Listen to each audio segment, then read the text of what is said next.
Welcome back, everybody. Today I've got a friend of mine with me. We're going to talk all about the glorious cartridge of 32 ACP. So you still haven't clicked off, that's good. Yeah, we're going to talk about the cartridge that people don't really think much about, probably, and why it may still be, even if not perfect for some things, it's still incredibly cool. So today I got my friend Richard with me, and I don't know, let's just dig into it. We don't really know where this is going to go. I would argue it's still viable. Viable. Okay. It's still a viable cartridge that does a thing, and does it do it more, less, better, worse than anything else? I don't know. That's kind of what we're here to talk about. So, well, I think we can start off with just doing this. Well, let me lead up to it. So this, here we go. This is not 32 ACP, okay? This is 40 Smith & Wesson. This gun is 15 years old, okay? And this gun, I don't know if you shot this at the, I don't think I had this at the range when you were out there. I don't think so. Yeah. But this is an old gun that's been modded up. I think you got it like literally the weekend after. I think we I went did. to the range or something like that. Yeah. Or like that Sunday or something. So 40 Smith & Wesson is like, you know, powerful cartridge, good defense, blah, blah, whatever. And it was actually, you know, weakened because people thought 10 mil was too much. So they shortened it down, 40 Smith & Wesson. And then people said, well, 40 Smith & Wesson is still somehow too much for people. We need 9mm. And so here's my longtime carry gun of many years, okay? This Shield Plus has most definitely a lot of rounds on this thing. This is a very, very good, okay, this is in the category of really, really good just defensive handguns. 9mm is good. We're going to go with it's goodish, right? And then you can hand me the bigger box right there.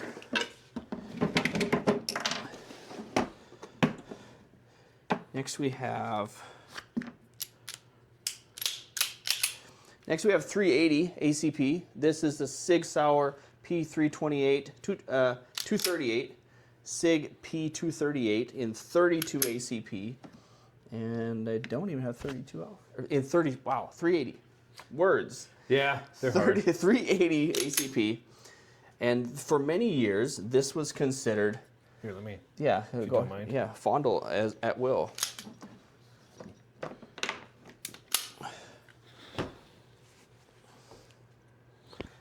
Actually, you didn't fondle the shield yet, did you? I didn't fondle the shield.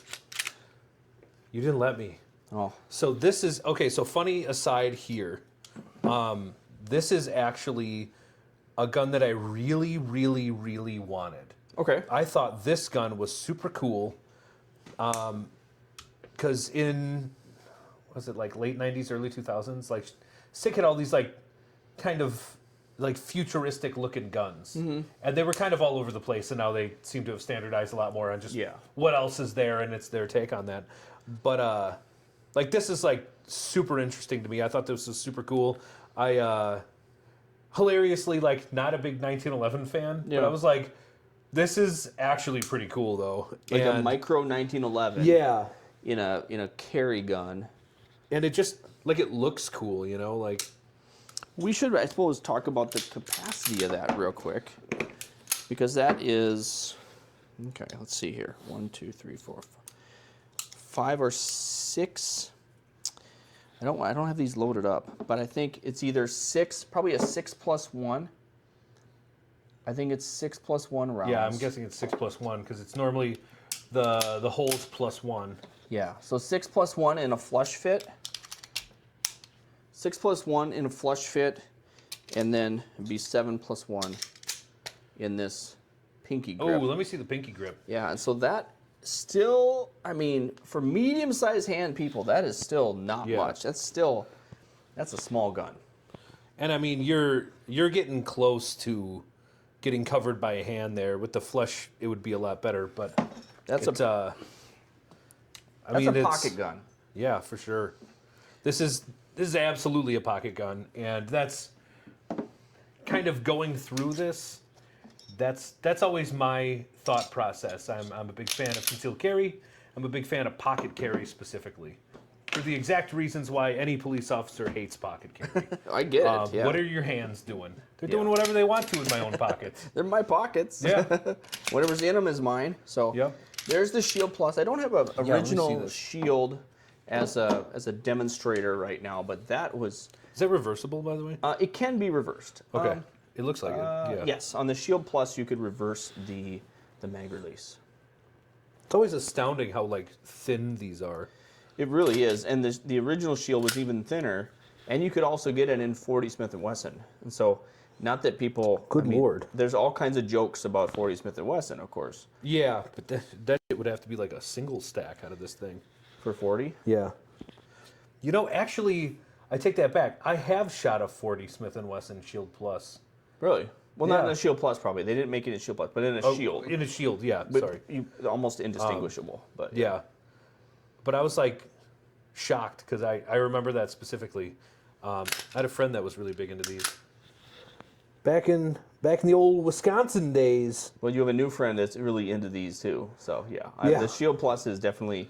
Wow, that's fantastic. I think I have 4. It's hard to keep track. Yeah. So the common joke, of course, is that firearms owners don't measure their guns in the specific number of guns. You just say how many dozen. Oh, I got a couple dozen. I got a few dozen. Like it's. And Yes. If at the moment I don't think I'd be accurate if I counted them all in my head. I know about what I have because of when I moved out here. Yeah. I just recently moved to the state, and that's funny because I actually had to mildly count them, and I was like, at a certain point, I just stopped. Yeah. I was like, you know what? I don't want to have to lie and say I don't know. Like when my wife asks me, she only asked me one time, and there was a long pause and a lot of. It's like wait. And she was like, you know what? That's fine. And I was like, yeah. It's like what would people do with that information? Right. What did she if she knew? What did she even want to know? She's probably just curious. Yeah. Yeah. I think it's just strange when I say that to people and they're like, "Oh, you should know how many guns you have." Well, I should be responsible for the things that I own, right? My own property or whatever. I acknowledge that, but also like, do you know how many Tupperware lids do you have? Right. Like, How many pairs of socks? Yeah. Yeah. I don't know how many I think I do know how many snow shovels I have, but like, or I don't. Yeah. I don't. A lot. Weird random take. I got a lot of shovels.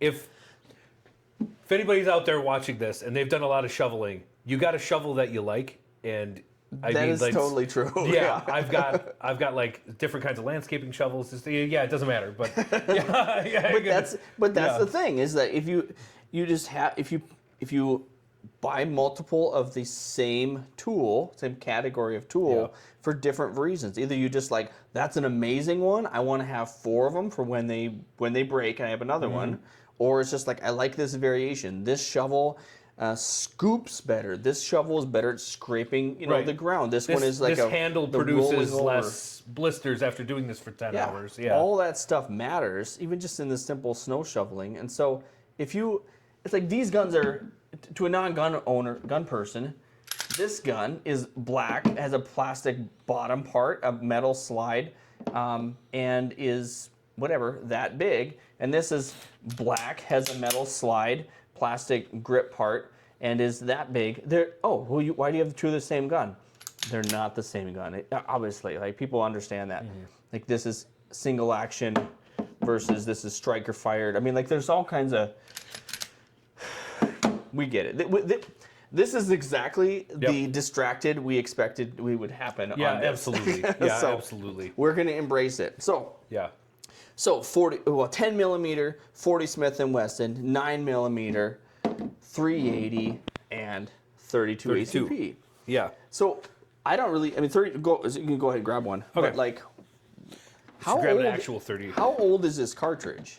Long time. 1900 is actually the first year that I've ever seen anything come out for 32 ACP that was. I think it was a Colt Model 1900. Okay, If probably. I'm remembering correctly. But it was a John Browning Yeah, I mean, it was developed by John Browning. So Yeah. I've got two examples here in a Glock case because I'm dope like that. So we'll go over the first one here. So this is, as you can see, very old. A very old Spanish copy of a Ruby. This is called a Marte. So this is about World War I time frame. I can't quite nail down when the Martes were coming around. It was somewhere around World War I-ish. So this is, there was a lot of names for this style. It's super interesting, actually. You rotate the barrel to disassemble the firearm, if it'll do it. wow. Yeah, it just comes out. Yeah, it's super cool. But this is a very common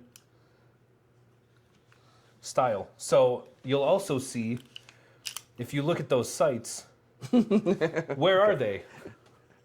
So It's yeah, just this is literally a gutter sight.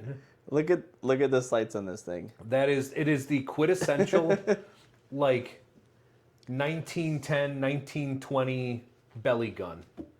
I mean, it's just for pushing into somebody and pulling the trigger to make sure they keep stopping, or you have it in like a vest pocket. I mean, the thing's a brick too for what it is. That's the Straight up is the There we go. So here, that is safe, and that is also the slide lock. nice. That's very cool. So whoa, there we go. Oops, we can do that right. Because I don't have, my left hand doesn't work like my right hand, as in most people, right? But that's really cool. That's the slide lock. Yeah. And down is fire, or so that's safe. Down is fire, up is safe. And honestly, Fire. that thing runs like a champ, dude. That is really, really cool. Yeah. And that'll probably, let's see, which way? Other way. That way, yep. Okay, yeah. Kind of feel it. Yeah, cam's in there. There we go. You got to go more than you think and then rotate it back. That is stinking cool. Mm-hmm. Yeah, so there's actually, this gun is super interesting and very personal to me because I got this and basically it didn't work at all. So if we take it apart here again,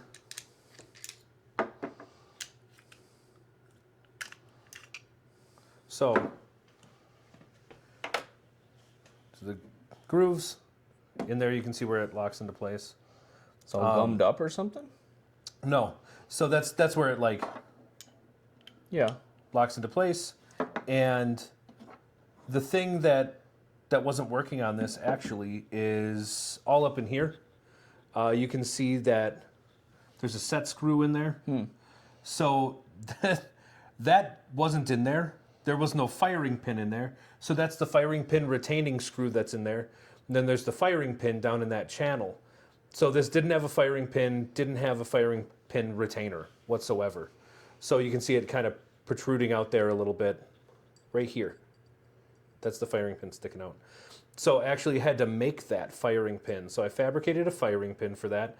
And anybody that's done any of their own little gunsmithing, you'll find out that a lot of this is just making screws and stupid little dinky stuff like that. It's not cool stuff. It's just like kind of annoying stuff. So I also kind of made that screw and then made it all fit. And it works really well, which is shocking considering that I had to do that stuff. But yeah, it runs like a champ. It runs as good as a firearm with just a trough for sights can run. Yeah. Or I suppose that the rotation of the barrel just means that that's how it's locked into place. I think it might just be that's how it's locked into place. Now that I'm like pulling this apart and looking at it. Yeah, because a lot of, okay, so this one's not rotating, but I think the 92, the 84s, I think, have a rotating barrel, rotating unlock, or what do we call it?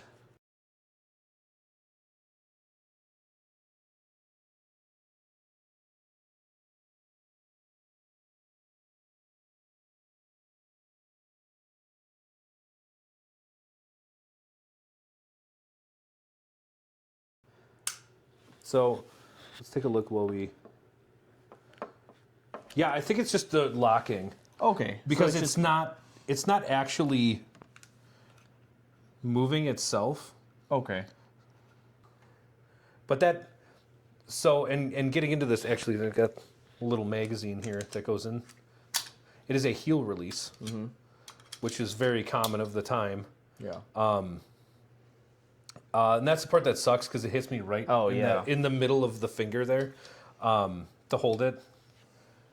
Yeah, that's incredibly uncomfortable. But I mean, super uncomfortable. For 100 years ago, you know, this is, I mean, even just the fact that a semi-automatic weapon was used 100 years ago, in civilian times, like for civilians, it was kind of a big deal. I mean, just think, that's 100 years ago, dude. That'd be some high speed shit. Yeah, that would have been honestly like a very good carry piece. Yeah, absolutely. And honestly, like even today, like you wouldn't be going terribly wrong.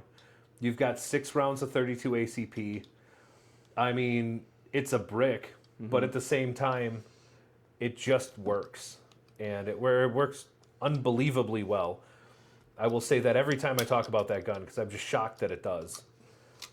Also, that magazine has weight to it. I was actually interested in... can you pull out your Beretta? Yes. We'll take a look at that real quick, because I want to take a look at these side by side. Yeah, it's right here. Here we go. Yes, sorry. I moved that on you. Yeah. Okay. So this one may be loaded. It is. It's not loaded. Okay. So here you go. Yep. Thank you, sir. So looking at these side by side, I mean, you can see this design, though this is a very specific firearm, has been used a lot. It's a very common design of that era. Look at any of the unique pistols that what was the other ones? Union pistols. There were rubies. It's a very common kind of a internal hammer. They'd call it hammerless at the time. Yeah. Basically all copy of a Colt. Yeah. So that's why I thought this was interesting, because this is single action, this is double action, but a very similar concept, very similar size. This is heavier because it's just an absolute chunk of steel. But honestly, not totally dissimilar to what you got here. Yeah, I mean, this thing is substantially heavier as a gun than this one. It's almost entirely. Well, let's look closely at this though, because look at this. Look at the size of the slide, even the heft of it. Man, look at the profile of the slide. Yeah. It's how just thick. Yeah, how thick the that slide shit is dummy thick. Yeah. Yeah, they left a lot of when they were milling it or whatever, they left a lot of room for error. Oh, yeah. A lot of tolerances, wide tolerances on that. Yeah. And that goes into a lot of my, they don't build stuff like they used to kind of thing, because they literally don't. The metallurgy was terrible. As somebody that's worked in steel a long time, yeah, man, it just was. It wasn't great. So you had to overbuild everything. You had to over-engineer it, because the steel on that's just not as good as we can get it now. Yeah. So like the slide on that is so thick and heavy versus this, and I don't know which one shoots better. That's not the point. Like they're both right. This Beretta. Okay, we're jumping ahead, obviously. The Beretta Tomcat, the 3032. Sorry, Beretta Tomcat 3032. This is one of my guns. And it's a more modern 32 ACP, but this design has been around for a while. We'll talk about it as a tip-up barrel. But I'm just pointing out the difference here. This slide is so heavy and thick versus this is much thinner. Like no material on like even the front of it, look at the slide, is really only the sides and the back for one. That slide, there's no slide lock, but that's the slide. It's almost nothing. And of course the grip, part of it is steel or aluminum. I think that's aluminum frame. Aluminum or some type of pot metal on the bottom, but it's still much lighter for a variety of Beretta likes reasons. an aluminum frame. Yeah. So, but yeah, that is just so cool how heavy it is. Yeah. And it probably still shoots really well aside from just the magazine being kind of in the way, you know. Yeah, that it's got a really big really big toe on there so you can grab it and extract the magazine. Yeah. It doesn't And you pop do that out. for... No, because this is... It needs to be You know, retrieved. you're thinking, 1910, 1920. Dude, you probably only got one or two of these. You can't just toss that down and try to find it later. Yeah. This is all based on retention. I mean, you see a lot of that stuff. I mean, even, a Makarov. Same kind of thing with like a heel release magazine for magazine retention. They're 'Cause they were retaining losing so many Tokarev magazines. I mean, it is what it is. That's definitely a thought process that someone can have. Yeah. And the difference here being that this does have, spring release, basically. It's going to pop out. And a drop-free magazine. Drop-free mag. It's still kind of like a heel release. Obviously, it's not like, it doesn't have it's not a mag release like a shield right up here. Mm-hmm. It's down at the base, right grip there. Release, Grip release, yeah. Yeah. And this still does have that kind of legacy toe sticking out to help strip the mag if you needed to. But I guess in some ways that works as gripping, I feel like that's probably the thought process was like the twofold, like, it'll help your grip and it'll help you strip the magazine out of there. But it's just like in all actuality, it's just everybody that's ever shot this gun is like, well, that just jams into my finger. And I'm like, I know. But, who knows how much this was when it came out. It was probably like, I don't know, $1.50 and some bubble gum to get one of these things at that time. So it is what it is. But still, probably twice the cost of a really nice shovel. Yeah, probably. Somewhere in that category. I mean, this has a lot of machining done to it. Probably, let's see, what would a good analogy be? What would be an expensive thing that you would buy as a 1900 or like a what type of tools would that be that was complex you'd have for the rest of your life? Like I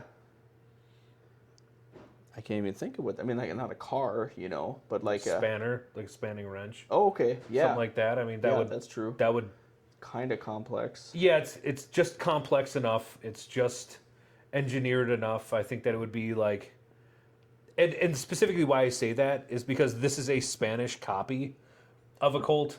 It's not a Colt. Yeah. Like a spanner would be like, this. And then, like, an actual Colt would be like, I don't know, a car. Like, yeah. It's just like, that's how I think about it. Is like, this was probably nothing at the time, But I wonder, maybe that's kind of similar to a pair of spectacles back then. Could be. Because that took a lot of craftsmanship, probably special order, basically, to some extent. Or camera. Or there we go. Yeah. That was probably similar to a camera, kind of a boutique item. Not even boutique, really. That's not the right I feel like a semi-auto handgun at that time would be a little That's boutique. true, yeah, because you could find probably a $5, depending on what year. We're venturing into areas we know little. Well, I also have a like Revolver? top break revolvers. Yeah, Okay. like the Ivor Johnson stuff like that. That is going to be your bargain barrel, just kind of POS revolver that might work now. Yeah. Maybe not. Mine is so ridiculously out of tolerance, but that thing's got real pearl grips on it. So I mean, there is that. I would like to get a top break sometime. I think 32 Smith & Wesson was a very common cartridge anyway, and I would imagine that 32 ACP automatic. What is it? Automatic cartridge Browning? Automatic. Automatic. What Colt is it? Pistol. Automatic Colt Pistol. What am I saying? Yeah. ACP would be kind of the evolution from 32 Smith & Wesson to 32 ACP. Yeah. And a lot of those hold the same lineages, and there's a lot of other places that you can go to get that information. It's super interesting, kind of how they go from thing to thing to thing to thing to thing, and. Like mine is 38 Smith & Wesson. So that's to a 38 special. Pre-38 special, yeah, exactly. And just like that lineage, 38 Smith & Wesson is slightly shorter than a 38 special, and that's, I don't know, I find that stuff talking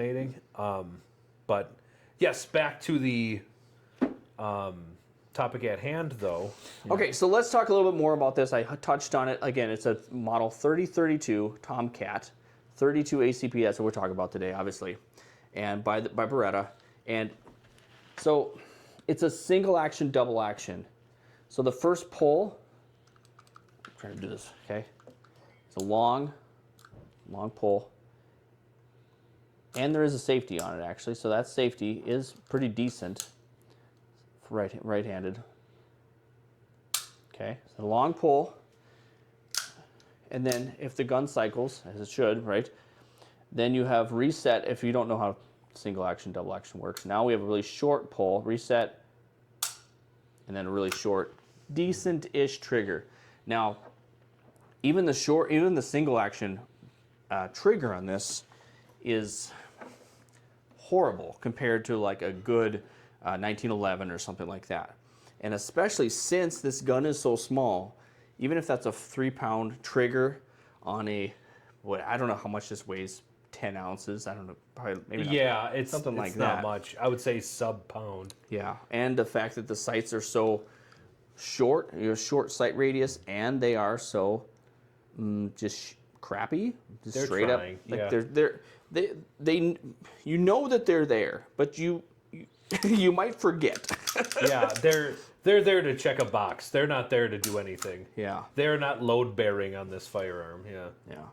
Now I will say that this gun does appear to be at least kind of accurate. I was doing I don't wager money on anything, but I just bought this gun, and someone I was with the range with, she had just bought a Smith & Wesson M&P 1522. So I think it was a 16-inch barrel, must have been, but in a 22. And she was sighted in, and we were doing a plate rack thing, and it was, I don't know what we were betting. I don't know who was gonna buy a energy drink at the gas station or something, right? And so I did 6 out of 6 on the plates, and she did 5 out of 6 on the plates with her 22 rifle. And so I guess that's probably the best I've ever shot this gun. But I don't really know why or how. But I mean, I guess it's just, if you're really slow and you know what you're doing with shooting, you can make this work. If you're in a self-defense situation where you need to pull this, you're just pointing it anyway. You're not worrying about lining up the sights. Yeah. It's just like when you're shooting fast with a red dot. You shouldn't have to find the red dot. It should be there as you present the gun. I think that's a lot of where you get into stuff like this, where it's just one long groove. I think it's just for basically shooting at arm's length. Mm-hmm. You know, it's just a firearm is a deterrent, and not necessarily what we think of now as, to stop the threat, right? And that's generally the use of force, right? A justification of force to stop the threat. Yeah. And that's where we get into kind of the thought process of, is 32 still viable? Yeah. Right. Yeah. Let's. And that's, what do you need to do with it? Yeah. That's probably my biggest thing with this. Is what are you trying to accomplish with a 32? What are you trying to accomplish carrying a firearm? Do you need to carry something that has 13 rounds of 9mm? Do you need to carry something that has 13 rounds of 32 ACP, as this does? I know we didn't go over it yet, but we will. Yeah. But that's kind of... you could even say 380, right? Well, let's do... Yeah, 380 is the same size. Yeah, but basically we could just call this an 84. This is not an 84, but model 84 would be 380. Mm-hmm. Or I guess the new 80X is the... Am I getting it mixed up? No, you got it. Something like this in 380. Okay, Beretta makes one of these. This is not the 380 version, but something like this, which you can get a full grip on, definitely. At least a small grip, made very extra famous by Carrie-Anne Moss in The Matrix. At least people didn't know she was shooting a 380. They thought it was a Beretta 92, basically, if they weren't paying attention. But you know about that? Oh, yeah. I know. Yeah. And so this gun, as in like the 380 version of it, very shootable. You can do a lot with it, even if it was straight blowback, or I think, like I said, it was the rotating barrel version in 380. In 380, I don't know, actually. I think it was rotating barrel version. But I've shot one, but I actually didn't I never checked or anything. Yeah. I was just like, well, it's got more recoil than my 32, so I'll Yeah. just go back to my 32, I suppose. Yeah. Same capacity. So before we get into this as the 32, just think of this as 380. Well, this is a bigger 380. This is a smaller 380. Still, 380 is, for many people, modern people right now, we think that 9mm is as low as you can go. You got to get something with 9mm. Yeah, you need at least 9mm or you're going to die in the streets. Yeah. Yeah. It's like you can screw up 9mm just as bad as 380, okay? Right. It's more about capacity and shootability and the viability of those rounds. Shot placement obviously is the most important thing, really. I guess second most important. First most important would be, do you have a weapon to defend yourself with? Is it on you? Can you get to it at that moment? That's the crux of my argument on this, is this can go everywhere. This can go in, just as easily in a pocket, as a holster, as, Sticky pocket holster. sticky pocket holster. I just straight up raw dog mine in my pocket. I don't know. It's easy. It's so easy to put this wherever you want to. And that's the thing that where I get into 32 ACP is that's the half of it is the actual use of a 32 ACP. And then the second is basically range use of 32 ACP. Yeah. So the actual serious use of 32 ACP and its viability as a cartridge and usability is program compliance. This can go with you anywhere. Yep. And if you have this, sorry, I just like holding it. This thing. Yeah. I really want one of these. I'm going to interrupt though Still- briefly that when Yeah. we say program compliance, what I think of watching a lot of old Nut and Fancy videos, and he talks about program compliance. Also, Paul Harrell would talk about program compliance. for sure. Meaning the plan is to carry a gun with you. You need to follow the plan. Program compliance does not mean law compliance. Okay, we don't want to conflate the two. No, absolutely not. Sometimes being able to carry a gun, deep concealment in a non-permissible environment, and non-permissible could be your mother-in-law's house. Okay, you carry a gun all the time. Oh, we gotta stop by mother-in-law's.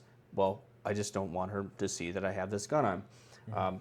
Technically, obviously, as people know, like a private individual can say, hey, you're on my private property. I don't want you here in that state of being, okay? Right. You can't show up at my house high or drunk or naked or with a gun. Okay, well, that's fine. They make those rules and that's okay. They can tell you to leave. That's non-permissible. Yeah. And I know where you're going with that. Yeah. I think I still go with every day.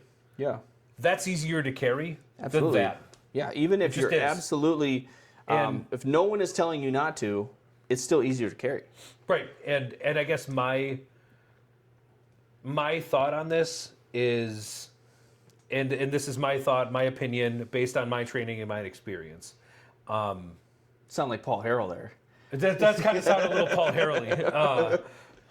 But it's true, right? Yeah. This is my opinion based on my training and experience. The likelihood that I'm going to need something like that is very low. Yeah. So that's where I would say, well, it's easy to conflate these two. Hey, 1 second. Yeah. I'm going to take out another gun. All right, so I got my Glock 19 here. Also, very common carry gun.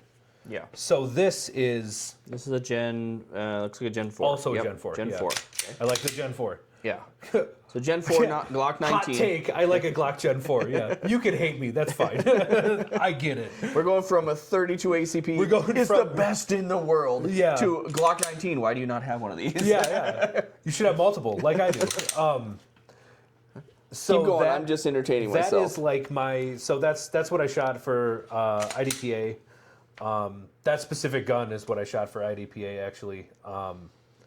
And that's the same gun that I had in all my training and, when I was doing the law enforcement training. So if I was to grab a handgun to stake my life with, that is what I have the most training and experience on. And I understand that I would be probably better with that than I would ever with this. But this shit weighs like 3 pounds loaded. You know, like this weighs about 1, and I can just shove it in my pocket, and it's just always there. It can just live there forever, and I can take it out. I can practice with it. I can do whatever I want. I can, you know, just shoot at some cans or whatever as many times as I want with this thing, and it's just fine. I just don't feel the need to have to carry such a large rig on me at all times. I think something small and light would work just as fine. It's convenient, and it's going to put holes into things that I need to put holes into things for. And I don't think that if we're going along the lines of what is the purpose of concealed carrying a firearm is to stop the threat, I think that I can stop the threat accurately with my training and experience with the 32 ACP as much as I could a 9mm. Is the 9mm easier? Yeah, man, that's why it's a compromise. The compromise is that's easier to carry every day. What's the likelihood I'm going to use it? Pretty low. So I think that's where I get with 32 ACP on the actual aspect of carry, because the use case for it is pretty slim to none anyways. Yeah. And thank God. You know, I don't want to be out here Mad Max style, you know, every trip to the grocery store, I'm running through 200 rounds, you know, like I don't want that out of life. Yeah. I just need a little bit of security. I just need a little bit of like, hey, yeah, I'm a big dude. I'm not running after you, you know, like I need to bridge that gap a little bit maybe. So, you know, and that's fine. And I think that's kind of where that lies with me on that aspect of it. And yeah, please. I've talked for a while. You're good. So, yeah. So I think the final aspect of the likelihood of needing it. You're talking about the likelihood of needing this gun. Fortunately, we have almost complete control of the likelihood of needing this. Mm-hmm. Now we don't like to admit that, right? But like we choose where we go, how to might put ourselves at risk in a situation where things bad could happen to us and we need to defend ourselves. We can just stay locked up in our homes and probably never need this gun. Now someone could enter our home, you know, whatever. You can just keep going with this, But yeah, if I'm like, you know what, that bar I really, really like, that strip club I really, really like down that dark alley in Milwaukee, you know, whatever, I really want to go there. Well, you know, you get to choose your own level of risk, and maybe hiking, you know, going through that dark alley at 2 in the morning on a Saturday night, Sunday morning, you know what I mean? I'm over explaining this, but like, we get to choose where, you know, how much we expose ourselves. We're the masters of our own fate. We get to decide where the risk is for us if we go into risk. Now, the difference is that if risk is going to us, we need to, you know, we can't always leave. Then you have something, thank God. Yeah. And that goes into a hot take of mine, is I think, in general, two things about carrying a firearm in general. I don't want to get ever into a situation where I'm so afraid to go anywhere without this that it eats away at me. I'm not going to stay in my house. I'm not going to be afraid. That fear does not live rent-free in my head. That's fine. 99% of the people you're going to come across are just fine, just normal people, trying to go to work, come home, hang out, just like you are. And the other part of that is, I think in general, it has a lot to do with your own perception of the world around you and your own situational awareness.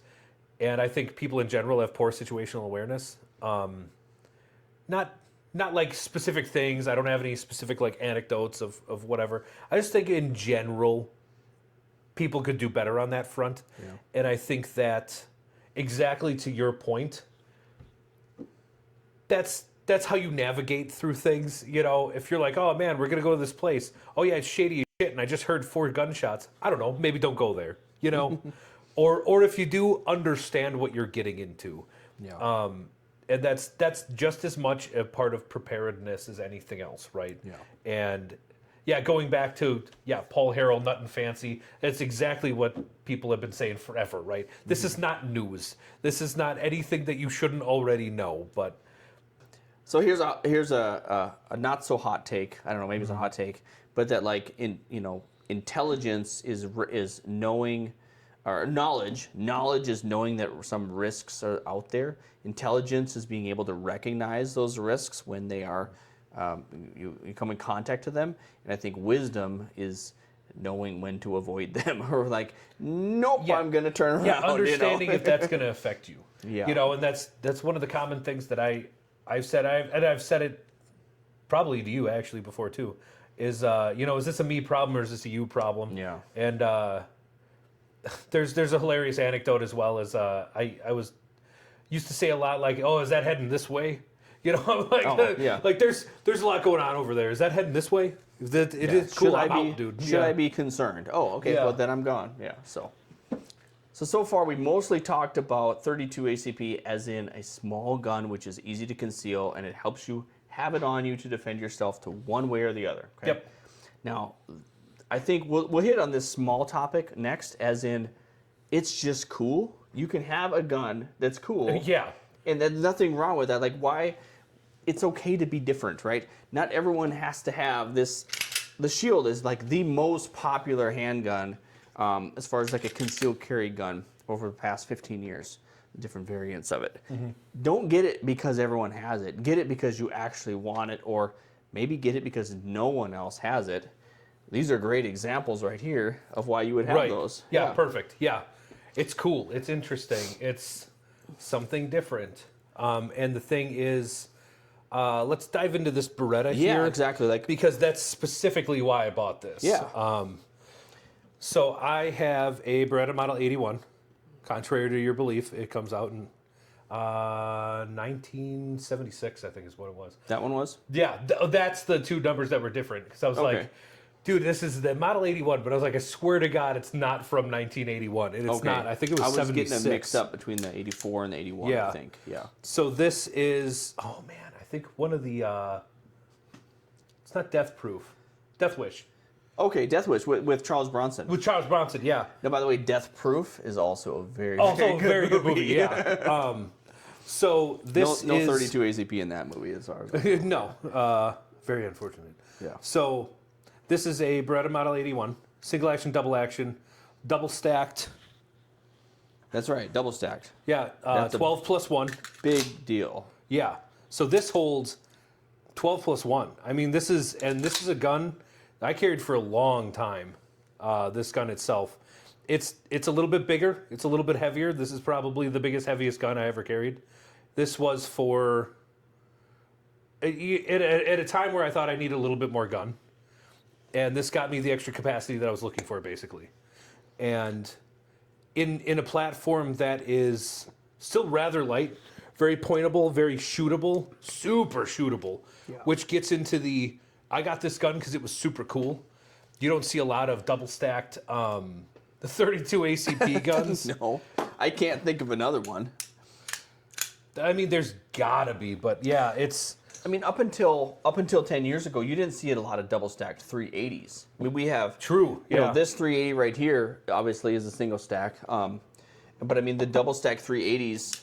If you don't count Berettas, the double stack 380s are like the recent Ruger. I'm drawing a blank on it. That other 380. Like I have a security 380. Security 380. Yeah. Yeah, that one shoots super nice too. Oh yeah, that shoots in 380. That's an incredible gun. I can't say I was like shocked at how good that gun is. That I would buy 4 of those. They're so cheap. They're so nice. They work really well. Nice big sights you can pull up and absolutely just hammer rounds out of. Mm-hmm. But this thing just feels so good in the hand, and I hate saying that. And I hate when people say that. Just feels so good in the hand. Well, how does it feel shooting? Well, I shot this one, and this feel right. I shot this. Yeah, that's right. Yep. This thing feels.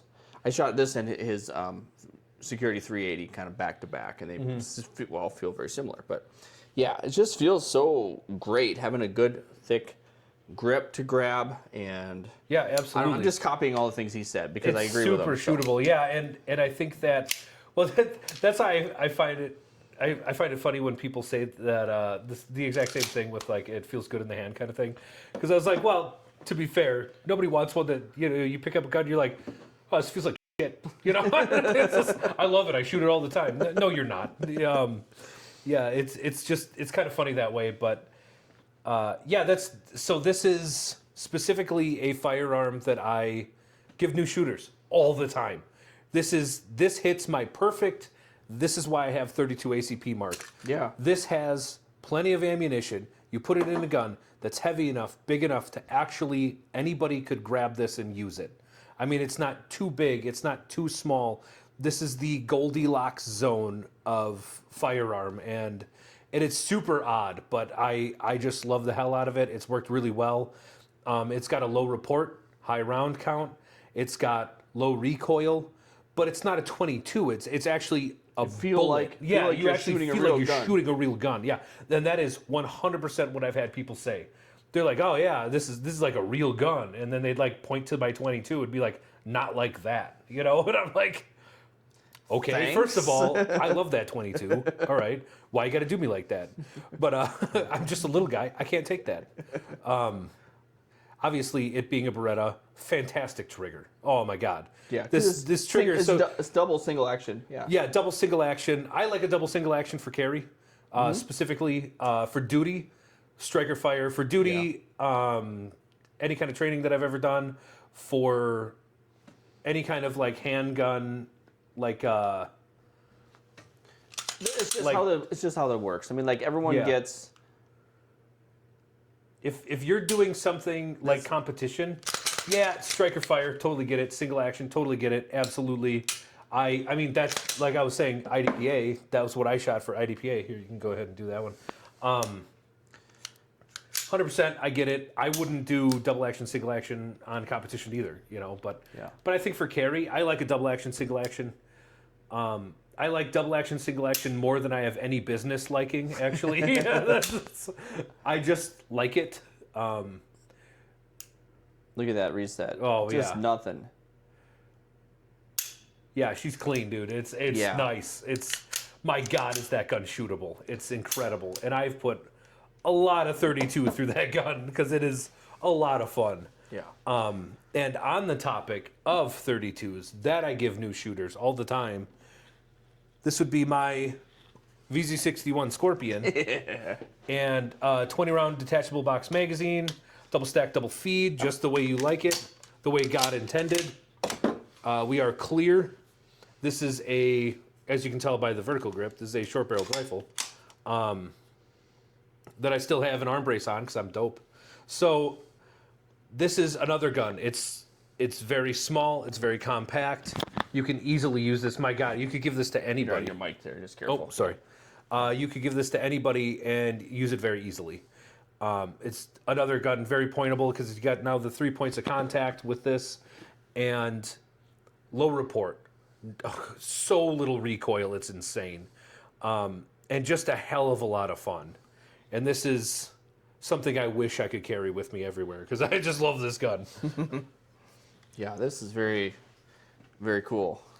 I was handling it a little bit earlier too, but like just some of the interesting parts on this. I mean, I guess like he can go through this too, but like I love that you have a full box mag, like you said, double stack, double feed. Okay, so for Super important. So when people, maybe we'll get it. No, let's do it. Let's talk about it now. So this is a single stack, single feed. It makes sense. Single stack meaning that the Just the one bullets bullet are on just top of another. one bullet on top of another, and then as they feed, they're on top of each other. Simple. And then you have, here we go, live rounds. Now this is like a stack and a half. This is the Shield Plus mag. Yeah, I also have a. Oh, there we go. Yep, Glock this is mag, more traditional. Yep. So Glock mag, double stack. Okay. Well, same as this one actually. Let's see Yeah, if I- Double stack, single feed. So double stack, single feed means it tapers off, feeds at the top. But when you have, mostly for submachine gun mags, in a lot of cases, And rifle mags too. and rifle mags, they stay wide like that. Yeah, actually AR mags. Okay, I'm not going to grab an AR mag, but probably not one very far from here. But Yeah.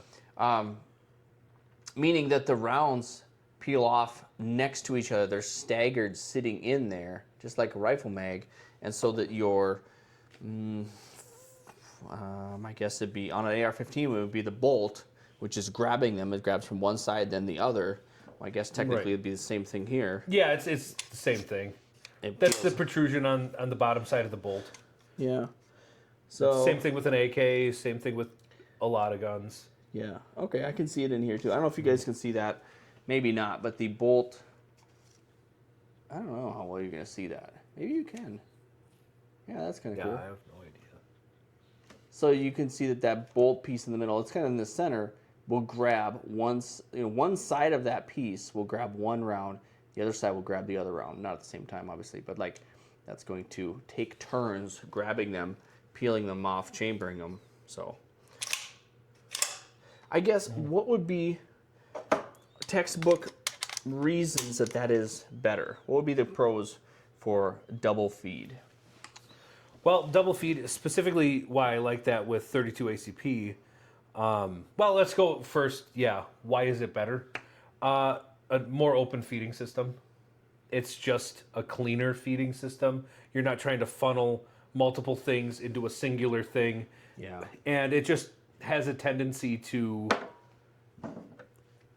be problematic. Not necessarily that it isn't all firearms, but just, and this is I guess kind of an odd thing anyways, because we've kind of figured it out by now, right? Yeah. Like it's 2026. We figured out how to do double stack single feed now. Yeah. But when you're looking at a firearm that's from the 60s, a firearm that's from the 70s, a firearm that's really old. Yeah, 100 years ago more. This matters in a gun that's old. That doesn't necessarily, your M&P by Glock is going to run just fine. Mm-hmm. Anything running off those magazines is going to run just fine. But in an older gun like this platform, this is a VZ63. This was designed in 63, well, implemented in 63, but designed previously to that probably, I would assume to some degree. That matters in older guns like this, where especially with the 32 ACP, because the 32 ACP is a semi-rimmed cartridge. So the actual rim at the back of the cartridge that the extractor extracts it from the barrel from, it sticks out a little bit past the case walls. So you have issues with these guns, and you have to be really careful, specifically in double stack things like this magazine for the Skorpion or that Beretta magazine, as well as the single stack magazine as well, but it's just a lot easier with a single stack to not have to worry about it. You have to worry about rim lock. You don't want one rim stuck on the rim below it. And be in the right order, yeah. Yeah, they have to be in the right order. It's like putting a 22 into a magazine. You don't want the rims stuck on top of each other because you're going to get rim lock, and then your gun's going to shit the bed. Mm-hmm. And if you're concealed carrying a Skorpion like this, you got to be worried about that. That's when you have to start working on your Skorpion muzzle strikes and things like that. Well, then let's segue that to concealed carrying that gun. If you need, that's the wrong. Yeah, that's for the There we go. Beretta. Actually, I wanted to see if these Interchange. magazines interchanged at all. I think that'll fit in there. I don't think this will fit in here. It's grinded on the. No, this is way too. This is a big old thick boy. That's some heavy gauge steel, man. That's never gonna fit. Yeah, so it'll fit in there. I mean, it won't lock up actually, but. No. Oh yeah, so.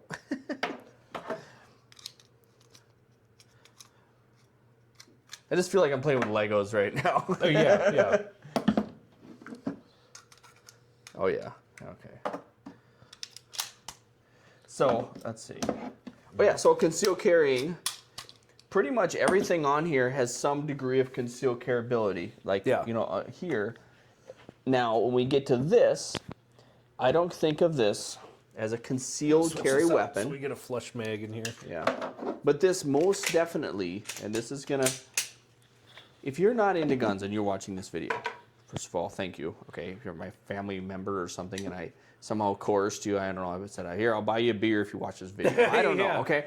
But if you got this far, I can understand some people thinking that why would you need a scary, gun that looks like it's from a 007 series or from the Cold War?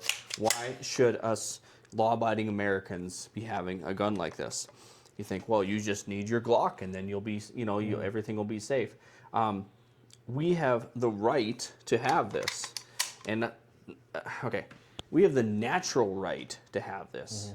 And I don't repeat this enough, is that we theoretically elected a government to help protect our natural rights. The Second Amendment is not something that the government gave us poor civilian people. It is something that the right to defend ourselves has always been there. We added it to the Bill of Rights, something in which we have it in there so that the government or just tyrannical entities, whatever that is, cannot just go and take our right to defend ourselves from us. And that really just gets mixed up so often. And there's nuance to that. Maybe you feel slightly different about that, but to me, that's the core of it's a natural right to have the best snow shovel that I want to do to shovel my snow. Even better, I have the right to the best ways of defending myself and my family from people who want to harm me. So right. Well, that's my thought process too. I mean, our Second Amendment, we made that on purpose. That's not something that, a bunch of people were like, hey, we hate Britain and blah blah blah, so now we're gonna do this too because guns are cool or whatever. No, we needed that. That was necessary. That's what made our country. That's why America is America, right? Is because there actually was a militia that started fighting people because they were like, holy shit, actually, you guys suck. King George, big dick. So that's so it is what it is. But no, and see what I think of that is not that any of you ever asked my opinion on this, but you're getting it anyways. So there you go. That's and you're getting it for free, so you're welcome. yeah. So I see the Second Amendment, and I've always saw it as the inalienable right that it is. We are allowed to use these for whatever we want. Using it for carry, using it for competition, using it because it's fucking cool. We can do whatever we want with it, and that's what I like so much about it, is that it's not for a specific reason. It's wide open. But I've always thought of the Second Amendment, specifically the wording in there about well-regulated militia and all that stuff, basically to defend the rest of it, right? You can't take my free speech because I can have these things. You can't take my home from me and house soldiers because of these things. Nope. These are the things that pushed us over the edge once. And the Founding Fathers were like, hey, we're not doing that shit again. Okay, this is absolutely not happening. We're going to make sure that we have something written down that says that everybody has the power to do this. And that's where my whole thought process and the monopolization of force comes from, is that there is a monopoly of force right now, and there has been for a long time. Yeah. But this is what should be evening that playing field.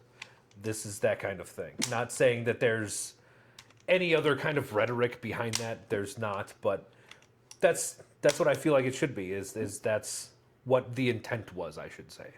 Mm-hmm.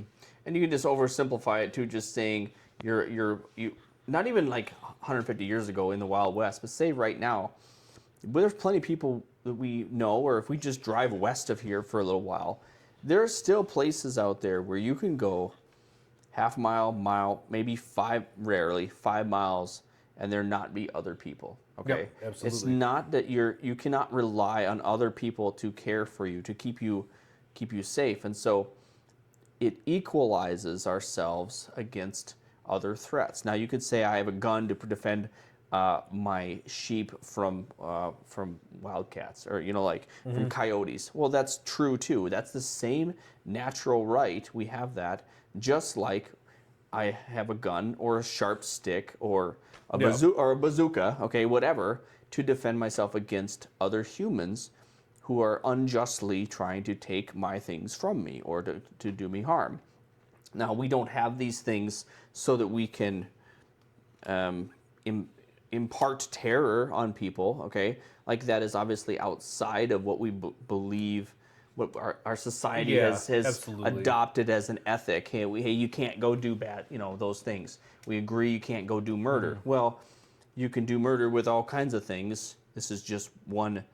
This is a very, very effective tool to defend yourself against it. Yeah, and that's what that stuff comes down to. Like my time living in Wyoming, for example, going up into the Wind River Range, right?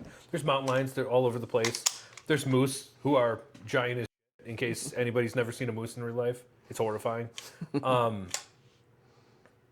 are they big? Yeah, so stuff like that. Like, is that a perfect woods gun? No, that's just cool. And that it is what it is. It's just having that ability to, like, oh, I'm going in the woods and I'm able to do this. I'm going hiking around this trail and I know there's mountain lions.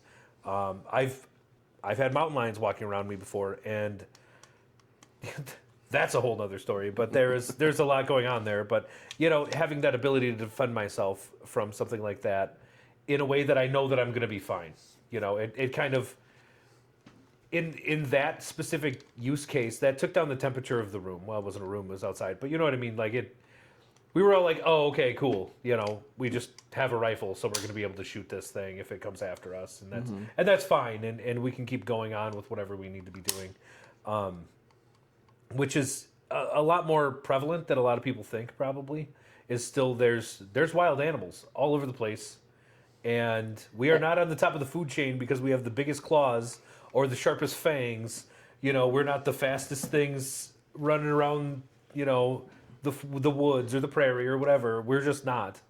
And that's what it is. It's because of our intelligence. It's our natural, God-given or whatever, our natural intelligence, which we have, which allowed us to create these things. Now, the argument can be made, we also created the nuclear bomb, and, most people would agree, we went kind of far. We kind of, set ourselves up for failure. Okay, we understand that. But again, a tool is only as effective as the person wielding it. Yes. And so far, we haven't actually blown up the world somehow. No, I mean, there's a lot to be said for, it's within the power wielding it, and my God, talking about nukes, yeah. That's a whole different thing. Yeah. So back to these tiny little cartridges of 32 back ACP. to 32 Anything ACP. else you want to... those are the guns you brought, right? Those are the 32s. I also do have my... It's red dot on. Yeah, it is on. I also have my another Glock, 19 Gen 4, best Glock. No one agrees. That's fine. These are literally the same... Are they literally the same gun? It's the exact same gun. Yeah, okay, just set up slightly... Yep. Okay, so that one's got different sights on it, okay. Yeah, that one just has... it's a 3-dot Novak sights, looks like. Or it's, 3-dot, whatever. I think it's True Glow. Okay. They're actually pretty cheap, but they're really nice. I really like them. So I like, specifically for something like this, I like a fiber optic sight, just because in general, they're so easy, so fast to pick up. If you're going to be doing something like IPSC, IDPA, anything like that, where you just have to basically get a lot of sight pictures really fast, I like fiber optics because for me it works really well. Your mileage may vary. So that's why I have that, and I specifically like the red front, green rear, or red rear, green front. I just like the bifurcation of tone there, because, and I found this out using night sights in a pitch black environment.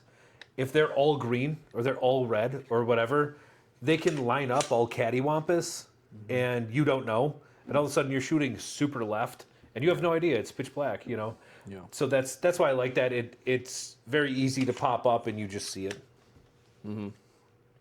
So yeah, we're talking about this as in, I want to pitch this as, this should be normal, okay? Do you need some magazines for it? There we go. Yeah. So this should be normal because, okay, here's Glock 17. We'll do this actually. We'll put a 19 mag in there, and then a 17. Do you have a big stick width too or not? No, I didn't. Okay. But I do have my 17 round 19 mags. Oh, okay. Yeah. It's the same length as 19. Yeah. But a +2 on there.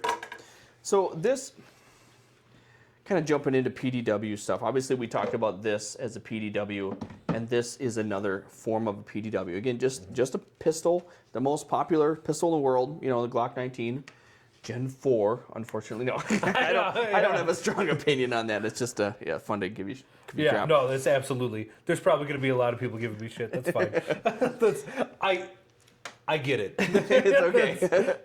But the concept that something like this, which is for a variety of reasons, just easier to shoot, okay? Maybe I'll do a whole video on PDWs, but I'll just hit these quicker. As in, you have 3 points of contact, okay?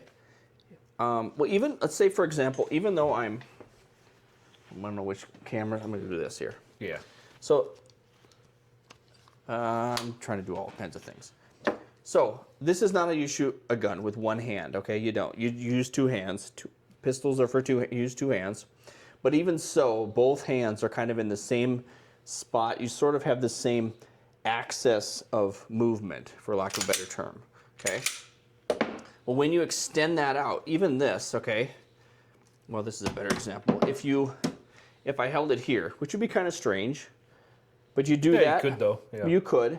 You're going to hold that gun a little bit better. As you extend out, if you had a rifle, okay? I don't actually have one within reach. Next video, okay? But as you're holding it out, even if it's just 2 hands, you can hold that better. Well, now you brace it against your shoulder, okay?